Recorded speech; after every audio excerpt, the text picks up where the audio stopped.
So, if you've been on the internet for like the past maybe week or so, you've seen that the new Chip and Dale movie just came out, and it's been hyped to all oblivion, and I could be sitting here saying what everybody's already said before, but I wanted to do something new with the channel where I sit down and I talk about movies that do not deserve what they're being, praised for, because I decided to sit down and watch the new Chip and Dale movie. I couldn't not watch it because I saw the ugly Sonic clip all over my Twitter, and I was like, I need to sit down and see what all the hullabaloo's about.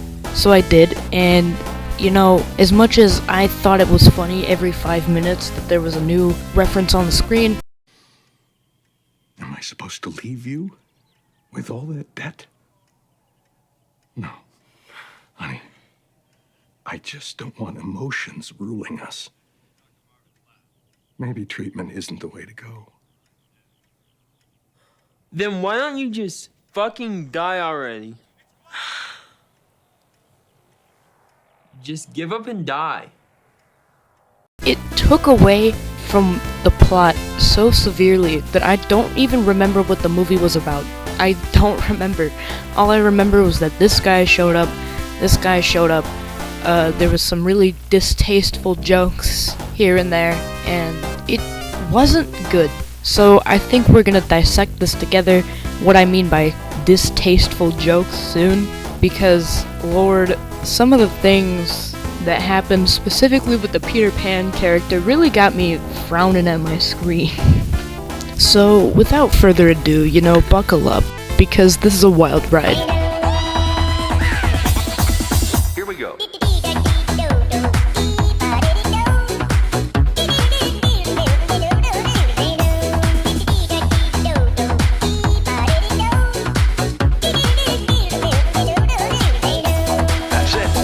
Basically, what I remember from the movie is that, the buttload of references kind of took it away, but there was some cute scenes with the CGI chipmunk and the not CGI chipmunk.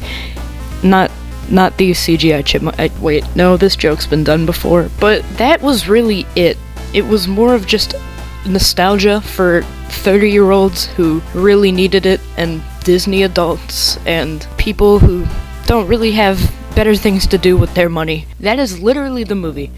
It was trying to be Roger Rabbit, and I can say that it was better, but I can't say that either of them were good. It just felt so shoehorned. It felt so forced at times, It felt like all the writers were in a room together with a rat in their ear, like Ratatouille, telling them, you did not add 4 frames of Phineas's mom. You will now be fired. The entire movie was just them trying to see how many characters they could cram into one shot. And I'm not gonna lie, the animation was really good. That's why I think people like it so much.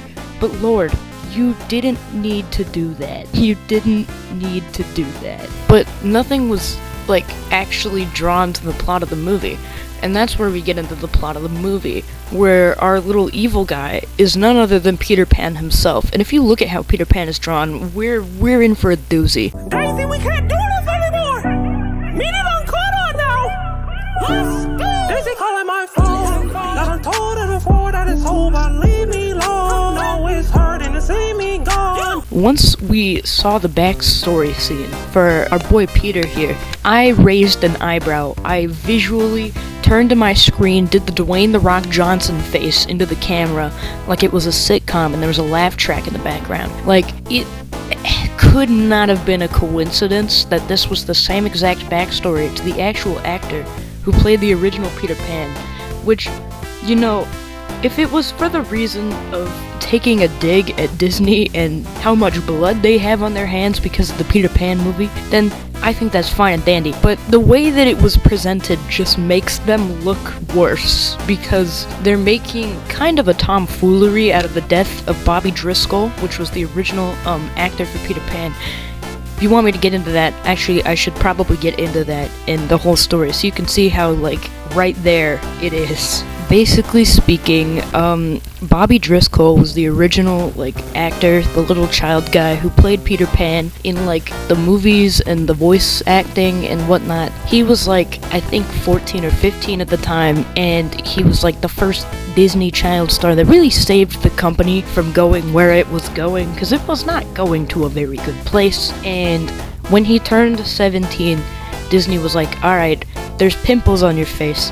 Get out of our company. We're going to give you nothing. We're going to leave you on the street because we're Disney. We can do that. And, you know, that wasn't a very good look. He turned to a life of crime and drugs, and it wasn't good, and he died, and rest in peace, because he didn't deserve that. And, you know, that really messed him up, and that kind of makes Disney look like losers. You know, rewatching the Peter Pan evil backstory scene, the part where he's, like, looking at his face in the mirror, there is no way that was not intentional. Alright, sit down. I want you to watch this clip, and I want you to think about it. You know, I got my big break when I was just a kid. I got cast in the biggest movie in the world as the boy who wouldn't grow up, Peter Pan. I'd never been so happy in my entire life. Then I got older, and they threw me away like I was nothing. This business can be so tough. So, after I was done, you know, going, oh, this couldn't get worse. Alright, this part of the movie shows up and I'm like, oh. Uh-oh. And then even worse, alright, you know I had to talk about it. I'm a bit of too much of a Sonic fan to breathe at the moment. The second movie was great, just shoehorning that in there because I know my opinion on the movie doesn't matter because everybody's already said that it's great. But Ugly Sonic, he exists, he's in the movie, and that's great. That's great that we get a little parody, that's great that we get our foul beast back. It's not great that he's the Tumblr sexy man, but, you know, it's Tumblr. What I find bad is that it's Disney doing it. Of all people who could possibly take a jab at Sonic, it has to be Disney, the big bully of all the movie companies. I don't know why that rubs me the wrong way. The fact that they're like, cause I know it's supposed to be like a lighthearted thing, I know it's supposed to be a little joke, it's supposed to be a haha, I kinda sound like a little snowflake right now. This entire movie just kind of makes Disney look like a jerk, to be honest, cause